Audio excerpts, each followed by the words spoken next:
What is going on, everyone? This is Big Boys Pod, episode 3. Right back into it with Coach Cole, myself, and my co-host Trevor over here. Trevor, how are we doing this week? Good, man. It's been some nice fall weather here in Des Moines the last couple of days. Had some fish and chips for dinner earlier. Had a beer with it. It's a good day. Nice. Football season is upon us, not just in the weather, but in the last week of games and what we got coming up this week. So we're excited to get into it. Cole, you want to start us off? Totally. And I'll agree with you right there. You can feel the football weather just right around the corner. So summer's officially over. Let's start off with this Friday night game. We had number 24 Illinois playing at number 22 Nebraska. And like I've been saying since episode 1, been a big fan of this Illinois receiving core. Altmaier got it done, 4 touchdowns. 1 touchdown to offensive lineman Brandon Henderson. Pretty awesome 6-yard little touchdown. So if you haven't seen that clip, go check that out. I always love when they get the big boys. I love when they do those plays with the big boys catching the ball. And you know what? He just put his hands up and made it happen. Yeah. And it was kind of the clutch touchdown of the game. And I think we said this game was going to be a shootout, and Illinois snuck out with it. But I think Nebraska's going to stay in that middle of the road, probably top half of this Big Ten season right now. What are your thoughts? Yeah, we were bang on the money with our shootout prediction and saying these Friday night games can be shootouts, and this one definitely delivered. I think the over was 42.5 going in and 31-24 final score. So you cleared that by 10 points there. Went down to OT. That was a lot of fun, and just really wire to wire. That whole game was close. Neither team really got ahead too much in that one. I'm with you on that receiving core. Pat Bryant, you gave him a little shout out last week. He finished the day with 5 receptions, 2 touchdowns, including the game-winning touchdown in overtime. So he looked really good. And yeah, Nebraska, like you said, tough early season loss. It's almost the most Nebraska loss you can imagine, given how they've been the last 10 years. I think I texted you that Friday night. I'm like, bro, this is classic Nebraska coming out. They get all this hype first few weeks and lose a nail biter like that and can't finish it out. But I think they're a better team than they've been last few years. So I think they'll be in the hunt for sure. And Illinois gets a big test later this week that we'll be getting into later. So, yeah. Alrighty, so then that was Friday night, and I think we also said that Friday night games were going to be awesome, and I think that one lived up that to one delivered that as well. For sure. So I'm all about the Friday night games. But then that first game, and I think it's where they had that game day kickoff last week, right? Mm-hmm. Yeah, big noon in Ohio. Was in Columbus when they had Ohio State. Yep. So they were out there hosting Marshall, the Thundering Herd. We said anything could happen, but what happened was Ohio State had a field day. Yeah. Final score 49-14. Marshall's not a bad team, but when Ohio State's ranked number 3, that's what you're gonna get. Yeah. Anything can happen. Marshall had the lead in this game. They scored first. It was 7-0 there for a little bit, and then yes, that's true. Ohio State, hard to stop them. And it was a couple big explosive plays in the first quarter. Emeka Egbuka had a big reception, and then big running play there too in the first quarter that just kind of started to silence Marshall there a little bit. And it's a tough place to come play in Ohio Stadium. I don't know if you saw this. I saw a post-game presser. Marshall head coach said, he goes, I think this is the best college football team since 2019 LSU. That's a team that had Burrow winning the Heisman, Justin Jefferson, so many guys on that team. So we'll see. It's early, but Ohio State looks the part. That was a good team. Yeah. That is a good team, and that's really high praise. That's real bold to say 3 games into a season for sure, but he could always be hyping up his now own team. The bar's too. been set there. Yeah. He could always be like, hey, I get it. You guys just played Burrow and Jefferson and Clyde, Edwards-Helaire, all those guys. That's who you just played. You never know. So, anything more about that one? No, not really. Like you said, Ohio State taking Yeah. care of work. Yeah. So, another team taking care of work. Charlotte at IU. So final score was 52-14. You were talking big game about Curtis Rourke last week. What were your thoughts on his performance this week? You know what? I asked Curtis last week if he was listening to give me 6, and he did not. He had a very good day himself. He ended up finishing last week. A really good day. Yeah, 16 for 20, 258 yards and a touchdown, no picks. He also got one on the ground. But who got me 6 for Indiana was that ground game. And they were spreading out the rock too. They had 4 different guys get a touchdown. Not a single guy had more than 70 yards, but had a few different rushers kind of in that 50 to 75 yard kind of window there. Yeah. I think having like a really balanced running attack like that, and obviously Curtis Rourke's kind of proved that he can be a good leader for that team. I'm still really hot on Indiana. Charlotte's not the stiffest competition to go up against, but winning a game like that 52-14, like you said, that's no small feat. And that offense looks really good. Clicking in the air, clicking on ground, it looks like. So I'm excited to see how these next couple weeks go for them. Definitely. Yeah.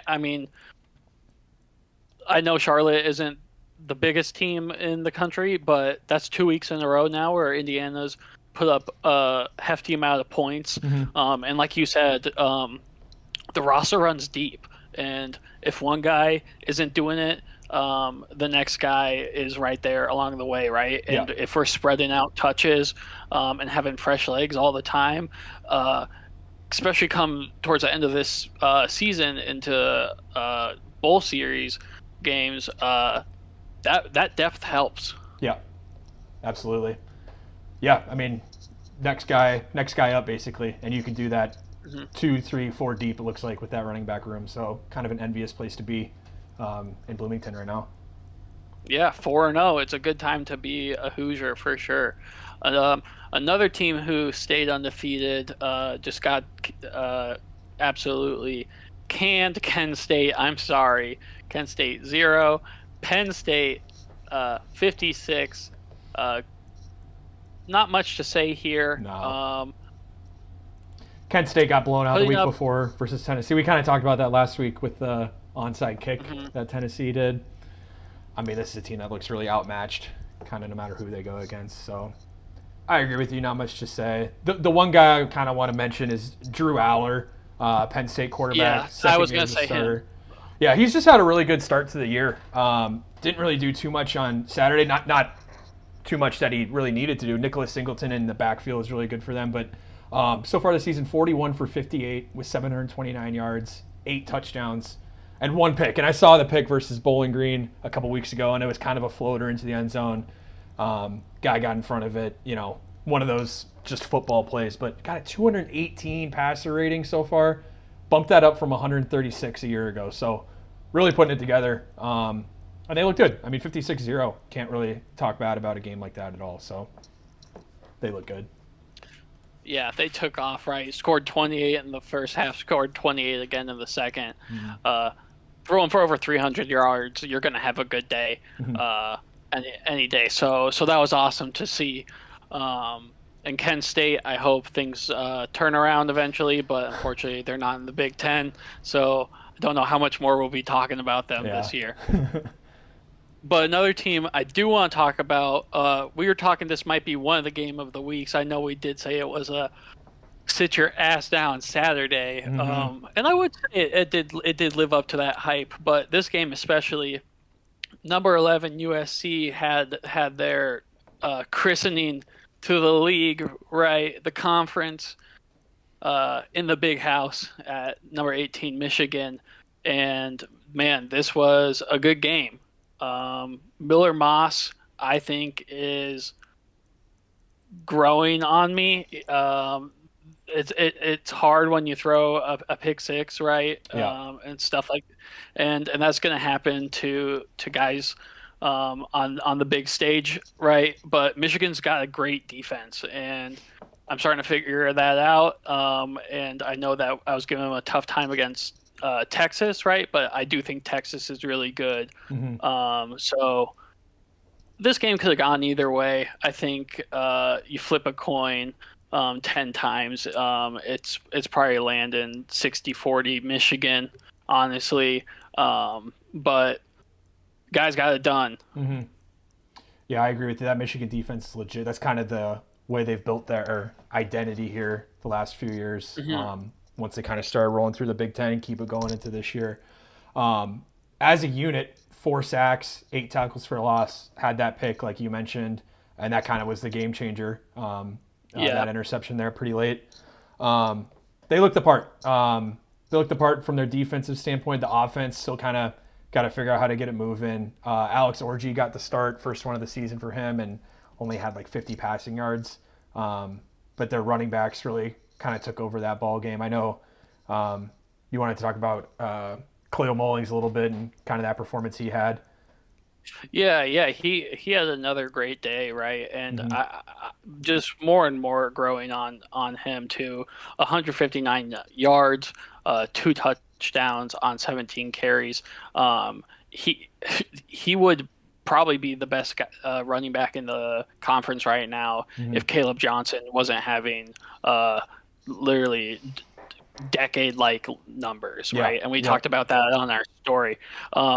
So just always helps to have a guy like that in the backfield, right? He's reliable, and he's going to be a big part in their success this whole season.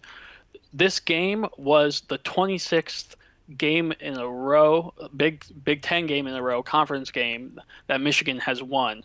Okay, so keep that in mind when I tell you Lincoln Riley after the game was saying that was an instant classic, right? Do you call that an instant classic if you're a Michigan fan? Or are you just saying you're taking care of business? I think if you're a Michigan fan, you're getting used to winning like that. And I think playing a team like USC, I don't know the exact number, how many times they've met each other in the past, but that's a common Rose Bowl matchup going back to the old Big Ten, old Pac-10 days. So these teams know each other. Their fans kind of know each other. So it's fun from that standpoint to welcome USC into the conference and do it at the Big House. So you might call it an instant classic from that standpoint. But, I mean, for USC, even though coming up short, I mean, Lincoln Riley maybe just trying to keep it cordial between the two teams. But I thought it was a fun game to watch. It's disappointing at the end there for USC and USC fans, but just a back and forth type game. Obviously, Michigan 14-3 at half. USC comes back, takes the lead, and then just that dagger of a drive there for Michigan. I think 8.5 minutes they took off the clock in the fourth quarter, just running it down your throat. And as Iowa fans, we're very familiar with a team from Michigan. Ours was the green team that it did it to us in 2015 Big Ten championship game. Just that kind of hopelessness feeling that you have when you see a team just 4 yards here, 5 yards there, 3 yards here, and just burning that clock. So it was a fun one to watch. I think both these teams have a bright season ahead of them here. Definitely. In the last 10 matchups of these teams, first time they played was 1948, January 1st, which is kind of cool. New Year's Day game in 1948. Yeah. Could you imagine, dude? Could you imagine? Oh my gosh. First matchup that game was a win for Michigan, 49-0. Okay. So, USC keeping a little closer this past weekend. That's good. 100%. Right. Cool little history there. Yeah. Next game. One last thing. Oh, yeah. I did want to give one shout out. Not my big boy this week. We'll get into that later in the show. But just a crazy performance. And like I said, we're Iowa fans, so we've come to appreciate the game of punting the last few years. Toyer Taylor now obviously looking like a star for the Chicago Bears in the NFL as a rookie. But getting reps. Yes. We don't need to talk about that right now. Yes. I'm just saying he's getting plenty of reps. But Michigan punter Tommy Doman had 8 punts for 393 yards on the day, which included a 58-yarder. So he's averaging almost 50 yards a punt and down half of those inside the 20. So just being able to pin USC deep like that makes it a lot easier for your defense to shine, which they did. So, punters can help you win games. And I just wanted to shout out Tommy Doman. If you're listening, maybe give me a 60-yarder next week, 65-yarder. something like that. Oh, there we go. Hey, shout out Tommy. All right, sorry. Go ahead with Alrighty. next game here. No, you're good. You're good. Another game that was in that afternoon slot as well. UCLA going to LSU. LSU wins 34-17. Newsmeyer is a good quarterback. I Yeah. saw that he was in some people's top 10 lists for Heisman's. I don't know if it's his year to win a Heisman. Yeah. And once again, that's just because the caliber of LSU quarterbacks over the years, right? You just have like that ceiling to break. But throwing 352 yards and 3 touchdowns, I think he threw the hammer right at the nail. And the fact is, UCLA does not have a good defense, and that's kind of what we're seeing here.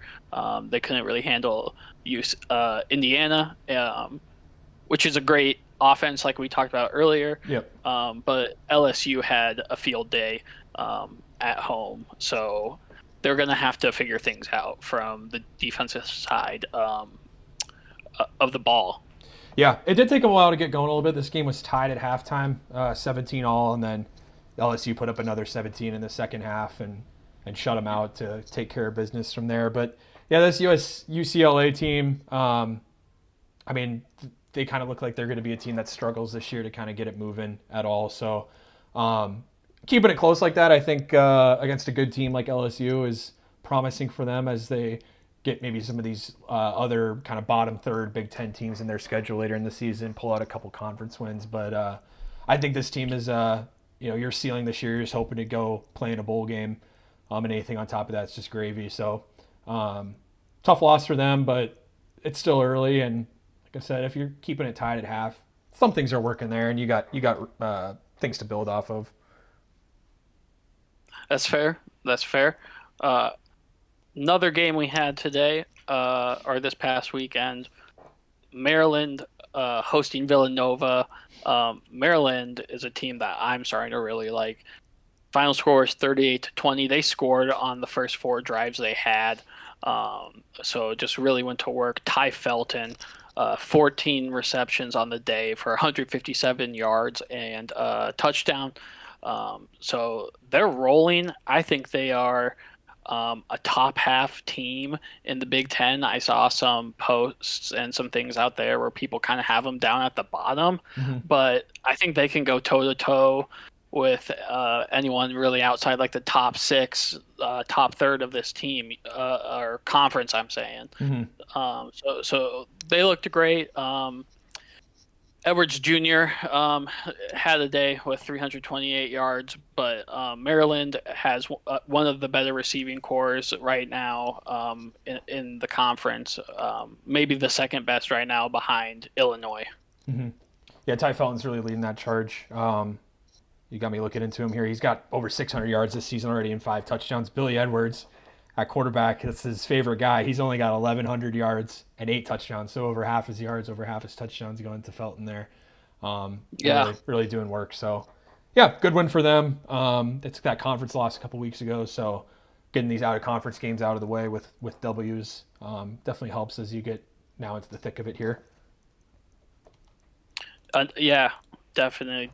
Another out-of-conference game. Just want to bounce off that Rutgers Virginia Tech game. That was a close game. Yeah. The final score 26-23. What do you have to say about this? I have a couple things to say about this, but I want to let you go first. Yeah. Cal McManus looks good. Looks a lot better than he did at Minnesota somehow.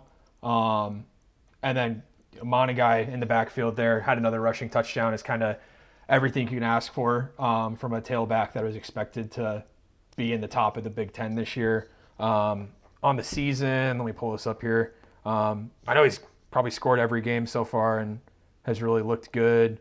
Yeah, 4 touchdowns on the season, 373 yards, averaging 8.1 a carry. So Caleb Johnson, like you mentioned, if it wasn't for him, this is a guy that, maybe his first team all Big Ten so far. But we'll talk about Caleb Johnson later, and curious what you think about this one. Well, so really good back and forth game.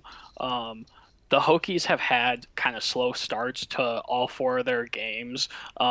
They've ended up putting up good numbers in all their games and even won a few of them. Hmm. Right, they're 2-2 now. But they've had a few slow starts, and especially Rutgers putting up 14 right away can be deflating. I think for any bench. But regardless, that very end of that game, that fourth quarter, kind of talking about that call that the offensive coordinators had. I'm not going to say his last name right, so I don't want to butcher it. But Kirksey, he's the offensive coordinator. Head coach was talking about how good of his calls were, getting that screen pass to Strong, 63 yards, right, and that got them to that field goal range to hit that game winner from Hmm. Patel. So that's just team offense, which I always like to see. I like to see it when head coaches feel like they can trust their offensive coordinators and defensive coordinators to get the right calls in pressure situations, Hmm. and they did it right there. And those 4 points those 3 points in the fourth quarter were the big difference. Yeah. Yeah, play calling is everything. I know last week we were talking about Wisconsin and maybe some of their weirder play calling, and every time we talk about Iowa, it seems like play calling comes up. So being able to get it done and get points is how you win these games. Definitely, definitely. So that was another game. I would say maybe not instant classic, but one of the better games, top three games of the day for sure. Yeah, fun back and forth games you can never Uh, complain about. totally, totally. Another game. A lot of purple on the field we were talking about. Unless you have anything else to say about No, that game. all good on that But one. we can, okay, okay. We're talking about how Northwestern played Washington. What the heck is Northwestern doing, scoring 5 points Playing on that that Big Ten game? Final ball, score.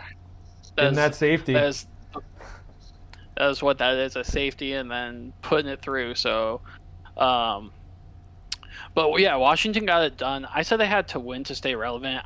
That might be a little bit harsh. They looked good.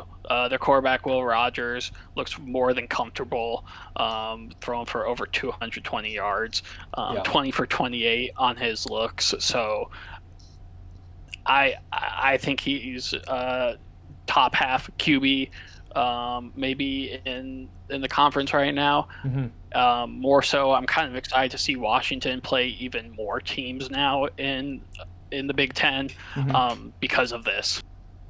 yeah. I thought Rogers looked really good too. He got a shout out in the mailbag article from the Athletic uh, earlier this week, just for you get a older transfer like that, a guy that had a few years experience at Mississippi State comes up there. You expect a Hmm. lot from these older transfers, and when they don't go well, you look like Florida State. When they go well, you look like Washington, and you got your guy, and he's doing everything you could ask. So, yeah, 20 for 28, like you said, threw 2 touchdowns. Just a good day at the office, having a day like that. So, had that heartbreaker last week versus Washington State. So to recover, pick up your first conference win, that's gonna feel good. They're the only one of the new teams that's actually won a Big Ten game so far. So hasn't been a lot of them, but that'll be something they'll have forever. Hey, we're the first West Coast team to get a Big Ten win, so good for them. Get the And W. yeah, I think they'll be a team that definitely hangs around in the Big Ten this year, and will play a lot of close games, especially if that offense stays clicking like they are. Yeah, so we can definitely say not a team as great as they were last year. I mean, incredible season last Yeah. year, but they're not messing around in the Big Ten, knocking down that door right away. So Yep. awesome to see. Um, Another game, Michigan State going to play at Boston College. I was talking big on Boston College. I know we mentioned how they played Florida State, which was obviously a flop. People are calling Florida State a flop. But Boston College is 3-1, 2-0 at home. Um, Bigger question here: Michigan State quarterback Aiden Childs throwing 3 interceptions on the day. Mhm. That's just the biggest eyesore Looking at it immediately, Yeah. hard to give up offensive drives like that. It is. He's still young. I think he's 19, and this is his first year as a starter. Followed his coach Jonathan Smith from Oregon State last year over to East Lansing Hmm. in the transfer portal, and getting the start as a true sophomore, I think, or redshirt freshman. So yeah, I mean, there's going to be some growing pains like that. Unless you're cream of the crop type talent, which there's very few of those guys. So it's tough. I mean, Boston College is a really good team. Their one loss was versus Missouri, and they led that game for quite a while, and it only ended up being like a 7-point game at the end of the day there, and that's a top 10 team. So I mean, that on paper, this I don't remember who was favored, but Boston College is a tough team, and defense showed up, and maybe just some growing pains with the young quarterback. So Yeah, I think growing pains is fair to say. I mean, he had a 48% completion rate on the mm-hmm. day, but he threw for 241 yards. So Mm-hmm. like, it's not that he doesn't know what he's doing. It's just growing pains is a perfect way to say it. Yeah. Maybe he's a little raw. Boston College is a team that's going to be testing everyone this year. Mm-hmm. I mean, they're 3-1 starting, so who knows how good they have a season they have it. They could be a top 25 team all year, Yep. right? But Michigan State will figure it out too. So a team though that is not figuring it out, a little bit south of East Lansing. You know who you think I'm talking about right now? Oh, I have a guess. They're the team with the Okay. Dick's Sporting Goods. That's really good. Yeah, Dick's Sporting Goods in West Lafayette has the Yeah. best cleat selection. That's what I hear. Right. Yeah. That's what I've been told. That's what we've had boots on the ground out there, right? Yeah. But they still, unfortunately, are not getting it done on the gridiron. No. Purdue losing to Oregon State 38-21. I was giving Purdue a tough time last week, but I mean, not a good time to be. You called them in South West Bend Lafayette. South. I did. And that was pretty harsh. But man, I think they're the bottom of the barrel right now. They are. And like somebody's got to be. I think that's what I said. So we don't mean to pick on anybody. And I also said I think it's not an anti-Purdue pod by any means, but I mean, facts are facts here. When it comes around to basketball season, I'm sure that they'll be having a great time, right? Mm-hmm. But right now, Oregon State was able to run 75 offensive plays on the day. That's a lot of defense for Purdue to be playing, so they have a lot of film to watch. Yeah. I'm not saying I don't believe in them. I think Oregon State also had a bad taste in their mouth from their loss. But yeah, so Purdue's going to have to make the climb. Yeah. Definitely. I mean, Oregon State didn't even really do anything through the air. 104 total passing yards, and did it all on the ground. So that even kind of just stinks. They got too. a dual. It's called dual threat quarterback. Yeah. He can do it. He can do it on the ground. Yeah, and they got it done. Him and looks like Jam Griffin and Anthony Hankerson had a couple big days in the backfield. So it's one thing when you get lit up through the air, one stinger of a play, but when you're just getting, the ball ran down your throat, that can feel bad. At least that's what Oregon State did. So Purdue, it might be a long season down there. Might be, but we got one more game to talk about. You want to start this one off? Last game of this last week's slate. Yeah, this was the trophy game this past weekend. The Floyd of Rosedale coming back to Iowa City after a year break. Iowa took care of work in this one, 31-14, and a bit of a tale of two halves, I think you could say. Minnesota led this game 14-7. Iowa comes back out of the tunnel for the second half, scores 24 unanswered, and kind of made this game look like a blowout. So I don't know what maybe some of your first takeaways with this one were. I mean, first takeaways were that Iowa was vindicated in what happened last year. I mean, what happened, but they took care of business, especially being down at half. I thought Minnesota was going to take off with it, and they didn't get it done in this second half. They couldn't put up any points. Brosmer still knows what he's doing. He threw for those 2 touchdowns, and he threw for over 200 yards against a good Iowa defense. Yeah. The best part about this Iowa team right now, though, isn't even the defense. It's Caleb Johnson, right? Absolutely. And he has to be my big boy of the week. He is. Okay, that was my big boy too. That's why I had a backup. Okay. I knew. You know what? Well, but it's a unanimous selection, I think, and I think it makes sense. You got the numbers. Not only I have some numbers. He's not only the best in the conference right now. He's the best. He's leading the rushing yards in the country. Yeah.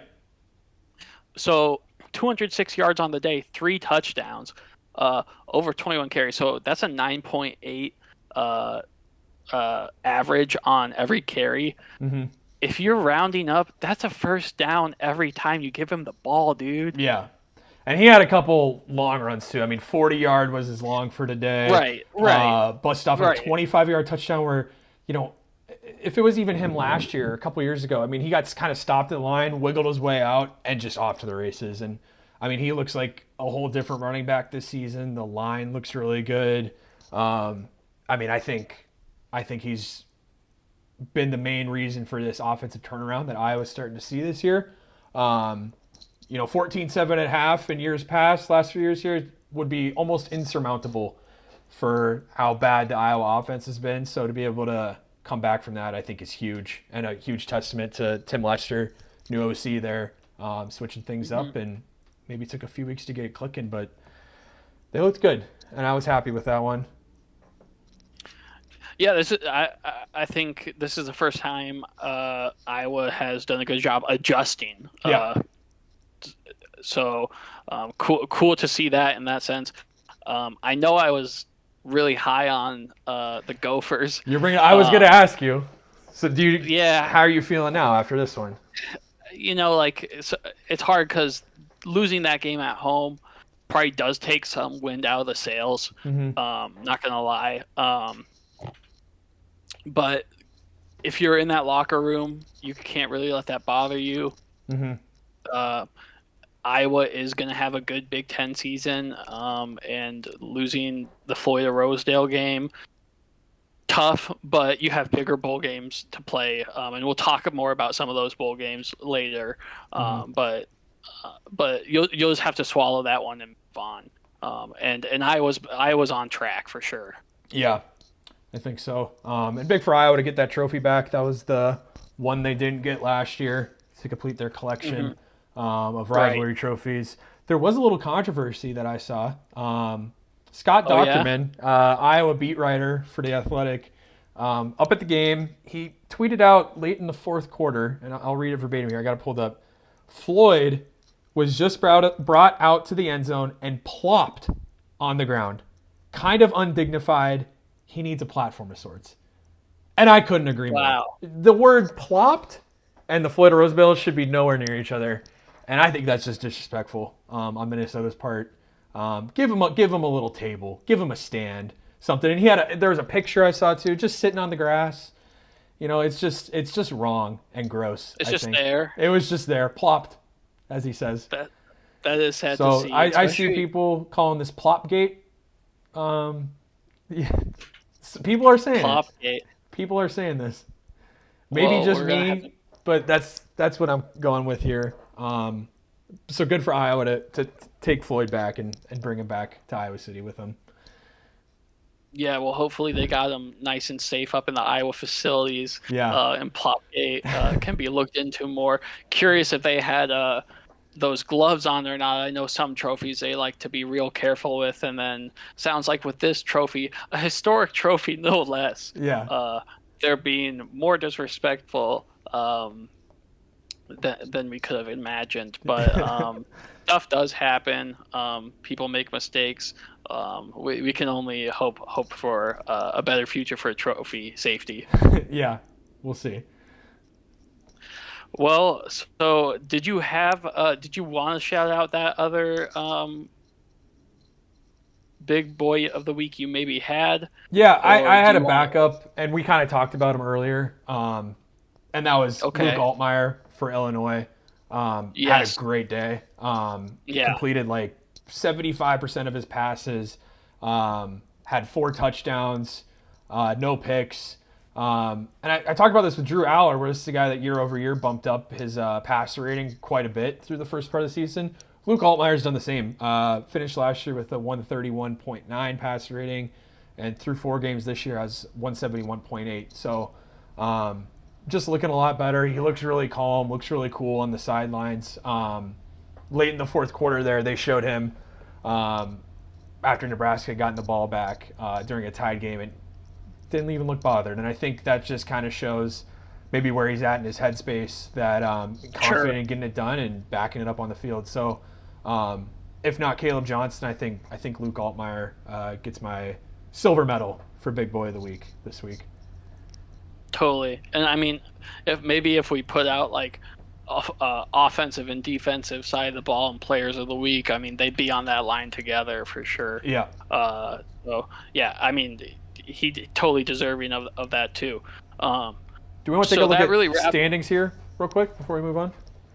We have had some Sure. Yeah. conference What's games. I got them yeah. here. It's still early, so obviously these are going to change a lot. But a couple teams have yet to make their Big Ten debut. But Right. Illinois, Indiana, Iowa, Michigan, Michigan State, Washington, all tied right now with 1-0 in conference play, and then Maryland, Nebraska, USC, Minnesota, Northwestern, and UCLA 0-1. And then in the middle here, you got Ohio State, Oregon, Penn State, Rutgers, Wisconsin, and Purdue, all 0-0, and they'll all get a win or a loss in the column there this upcoming week. So looking early, and not too surprising, I don't think. This is kind of where I think a lot of these teams kind of expect it to finish. It's early, so you'll see a team like Nebraska and USC probably jump back up a little bit, and maybe see some teams like Iowa, Michigan State, Washington kind of start to fall to the middle of the pack. But we're getting there, getting into Big Ten season. Yeah. Definitely lots to shake out. And if there's anything else, I say we jump into this week 5 preview. Let's do it. Let's do it with this Friday night game, another Friday night game. I'm hoping for a good one. I'm hoping that your high school football team is doing better than last week, so you can go. But regardless, if they stink, this is another good game to watch at home. Is the Washington Rutgers matchup? Okay, we post about this on the Instagram. Rutgers is going with the blackout look this I don't know week. if they've done that before. It looked dope. I was a fan. This it seems contrary to the Scarlet Knight Yeah. look, but and everything about that is so wrong that it's almost right. Yeah. And I think that Rutgers gets it done Yeah. partially because of that juice. The spread's only 2.5. I think that's something that they handle. Could be a shootout too. That might just be the Friday night look for the Big Ten now. With a line at 44.5, I think both those teams can score. So looking forward to this one for sure. Looking Yeah. forward to Will Rogers keeping up his good play as well. Yeah. This is a night game where Washington's coming out east, so it's going to feel like afternoon for them. So, a Saturday game, USC coming out middle of the day. You can't really see the impact of the big travel schedule yet, but going across 4 time zones on a night game like that, I'm curious if one team has the advantage. But I'm with you. I'm going for another shootout. It's fun on Friday night watching a shootout like that. And I'm taking Rutgers in this one. When you put the red on black combo like that, the way they're blacking it out, that look to me is you're bloodthirsty. So go out and prove it. And I like them to cover 2.5 in a high scoring matchup here. Alrighty. Well, so we're both in line there, and that's Friday night. Rolling right into 11 o'clock looks. Let's start with the Big Ten Network game. Just to be fair, that Maryland Indiana matchup. Indiana surprising me with their 4-0 season, but they can put up points. Hmm. But so can Maryland. So can Ty Felton. He can find the back of the end zone. So I think this will be a really fun game to watch. Yeah, I like Indiana in this one. Of course, I've been uh, riding with them this whole season so far. It seems like, and I think that offense looks really high powered. Curtis Rourke, obviously, I could go on and on about that running game looked really good this past week. And this Maryland defense seems a little leaky. I mean, giving up 20 points versus a team like Villanova, FCS team that's really not a top FCS team either. Maybe raises some question marks around them. And I like a team like Indiana just to be able to cut through that. They're favored by 7 at home, and I kind of like Indiana to win by a little more than that. So we'll see. What are your thoughts? So if Indiana wins, they're 5-0. They have to be ranked Yeah, at this point. I think they're like I, the 26 team right now. I think they're the first team out. and yeah, they're receiving votes. Yeah. But I think Maryland's good. But kind of like you said, whichever team can put up more points against these okay defenses is going to have a better day. I think Edwards Jr. is a great quarterback so far, but is he going to have a good of a day as Rourke has been having? We'll see. Yep. So I guess I'm going Indiana. You're going Indiana? If I have to go, yeah, I'm going Indiana. If I have to pick one, I'm Okay. going Indiana. If Maryland wins, I think then they have to be kind of a top half team in this, and I kind of want to start to actually figure out what those teams look like for us after this week. But Indiana's going to stay undefeated. I'm feeling. Yeah. I like them as well. You want me to take the next one here? Yeah, please. Let's go. We'll do big noon last. I'll toss it back over to you. So let's do this other early game. We got Nebraska going on the road at Purdue. Nebraska, like we talked about, had that tough loss last week, leading that game late and losing in OT. Purdue's already been a victim of a revenge game versus Notre Dame a couple weeks ago. You think this one goes similarly, and Purdue's going to be trying to run out of this one early, or you think Purdue puts up a fight? I want Purdue to put up a fight. I want them to for sure. I don't want to keep having a similar conversation about them over and over again. But I mean, Yeah. Nebraska played a great game against Illinois. Mm-hmm. That game it could have gone either way also, really. Yeah. So if Purdue can hang, I think that's a win in and of itself, because Nebraska is going to have a good Big Ten run here. Mm-hmm. They got great quarterback, obviously, but anything can happen when you're hosting, and it would be really cool to see Purdue pull it off. But I do think Nebraska gets it done and goes to 4-1. Yeah, they're favored by 10. I like them in this one, and I like them to cover that 10 line as well. Yeah. I mean, Raiola They still can looks cover really it. good. So, like you said, it's those games like that can go either way. And they were just on the short end of the stick with it last week. So, all right, big noon. You want to take this one here? Big trophy game this week This again. is a big trophy game. Funny we call it the big trophy game when it is the Little Brown Jug. Okay. Came out in 1903. The first Little Brown Jug game. After they played it, first off, final score was 6-6, so it was a tie. So Uh-huh. in the official first Little Brown game, my research understanding it says it was a tie. Yeah. They didn't play each other for 6 seasons after because apparently of how brutal that game was. So there's just a lot of history between this rivalry. Yeah. These teams don't like each other.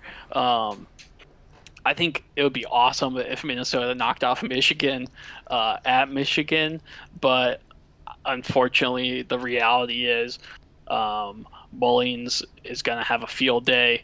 I think again, and the Big House is just going to be rocking. And I Mm-hmm. think this could honestly, a game like this, if Mullins goes off, his Heisman stock only goes up. Yeah, no, I agree. And I think we had, in terms of play style, last week's game was a really good comp for Minnesota. A team like Iowa and how that offense operates and how Michigan's offense seems to be operating so far is very similar. To put it nicely, it's strong ground games and not a reliance on the pass game. That's the nice way of putting that. And obviously Minnesota really couldn't put a stop to Caleb Johnson, and Cleo Mullings looks the part. Donovan Edwards still really good running back. So I like Michigan to kind of cut through this defense and come away with the win here. But these big trophy games like this in the Big Ten are always so much fun. Like you said, the history there. I know they don't know for sure if Michigan left the jug behind on purpose or if Minnesota stole the jug. But it's cool. It's one of the oldest trophy games, and these fun rivalries what makes the Big Ten great. And the bigger question is, after Plopgate, how are we going to treat this trophy, Trevor? I think that would be interesting to Just see. As a we table. Just put it on a table. You know what I mean? Like, I don't know who won the last matchup in this one, but whoever's got the honors of bringing it out to the stadium, bring a table. You can get one of those little plastic ones, probably, I don't know, $50. Just show some respect. All right. At least a table we're looking for. Honestly, I would be fine with that put it on top of the Gatorade table too. If as long as it's not on the floor. Yeah. Alrighty, so we'll see. Perfect. But yeah, that might be one of the games of the week. Another game coming up, though, that I'm excited about is Wisconsin going out west to play at 13 USC. Mm-hmm. I think Miller Moss will get a good chance to kind of either shake that interception off his back, or hopefully not really let that get too much into his head. And I don't think he's been too brash or anything. He seems pretty cool and collected with this USC team. So as long as he keeps getting chances to throw the ball, I think he'll just keep getting better. I mean, they're number 13 in the country. Yeah. They lost to another top 20 team, and it's a good Big Ten team. So we'll see. I like Wisconsin. Wisconsin will get their wins. Not this week though. I'm right there with you. In fact, the line on this one's kind of crazy. 15.5 USC's favorite. I know it's at home, but I like Wisconsin to cover that, but not win the game. I think it'll be somewhat close, but really not that close. I expect USC to take care of business in this one. In fact, I think that line being where it's at is maybe telling of what Vegas and what the country thinks of a team like Michigan and a team like USC, and by extension a team like Texas that looks really dominant and kind of cleaned house with Michigan. USC only took 2 spots of a fall in the polls after a loss like that, so I think they'll be here, be ready to play, and Miller Moss looks the part, and I like them to take care of work in this one. Yeah, like you said, not too bad of a drop-off. It's not a bad loss they had, but they still haven't won in the Big Ten, and technically neither has Wisconsin because this is their first game. So we'll see if who gets their first win and gets on the conference W sides. Yeah. That game's at 2:30. Then we'll be getting over to a 6:00 game. This one on Peacock. More and more games on Peacock with the Big Ten, but I don't know what the deal is with that. But either way, if you got Peacock, go check it out. We got Ohio State, number 3 Ohio State, going over to Michigan State. Ohio State's a juggernaut. Not much to say here. Do you have anything to say here? Their favorite big, 24 points, and the way they've been kind of manhandling teams this year, I think they could probably easily clear that. We'll see if Michigan State's got anything in the tank for them. They got a conference win on their resume this season already. So I think this will be Ohio State's biggest test so far compared to who they've played. But I like them to take care of work and start off their Big Ten campaign that they're looking for. I think calling them the biggest test that Ohio State has had is a good way to put that for sure. And I do like that Ohio State isn't at home, but they do have to go play at East Lansing, right? Mhm. No matter what, anywhere you're going in the Big Ten, there is, I think, somewhat of a home field advantage, whatever that may be, Mhm. especially with fans. And Michigan State's always been an awesome conference, awesome university that's been a part of this conference. So, but Ohio State's Ohio State, Yep. and Ryan Day um, is just having his time. Yep. This next one here, 6:30 on NBC. That Big Ten Saturday night game.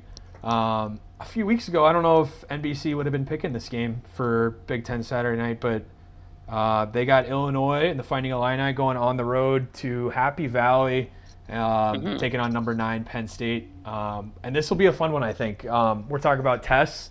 Um, Penn State already got tested a little bit playing West Virginia as another power conference, out of conference game earlier this season. But Illinois, obviously got the conference win. They got the Kansas win a few weeks ago, but they maybe look a little suspect, and that isn't quite the quality win that they thought it was. So I think both these teams are really looking to make a mark on their resume with this one. Penn State favored by 18.5 though. So still some skeptics out there for Illinois. Just given the environment, I like Illinois to keep it close. I was talking to Penn State earlier, and I'll pick them to win this game, but I think this will be a fun one. Maybe the game of the week here. What are your Yeah, thoughts on this one? I think Illinois keeps it close for sure. Obviously, Penn State being at 9 is kind of scary. Anytime you have to go into Happy Valley, Mm-hmm. it's tough. I don't know if it's a whiteout game or It's if it's not. whatever. Okay, No. doesn't really matter. The amount of undergrads out there is crazy. Yeah. It gets loud. So it's going to be a chance for Luke Altmaier to show off Mm-hmm. if he's really about the big moments. And if he is, I think Illinois squeaks out a win here. I'm calling an upset. And Penn State losing at home would be pretty crazy. Seeing Luke Allmeyer silence a crowd would be pretty nuts. You're going with it. Um, All right. so I have to ride with them. I have to ride with Pat Bryant. I know they'll get their looks. I'm hoping that the Illinois defense can get it done as well. Both undefeated teams, so someone's got to lose, Yep. right? Why not Penn State? Yep. I don't know if you saw. So it's not a whiteout game, but Okay. coaches doing their pressers and stuff this week. James Franklin said, "I want you guys to bring whiteout energy." Talking to the fans. So in Hmm. Brett Bielema's press conference, they ask him. They go, Coach Bielema, did you see what Coach Franklin said?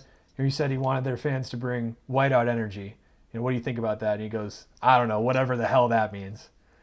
So that's a coach response if there ever was one. I'm shutting out all the noise. I don't care what he's saying.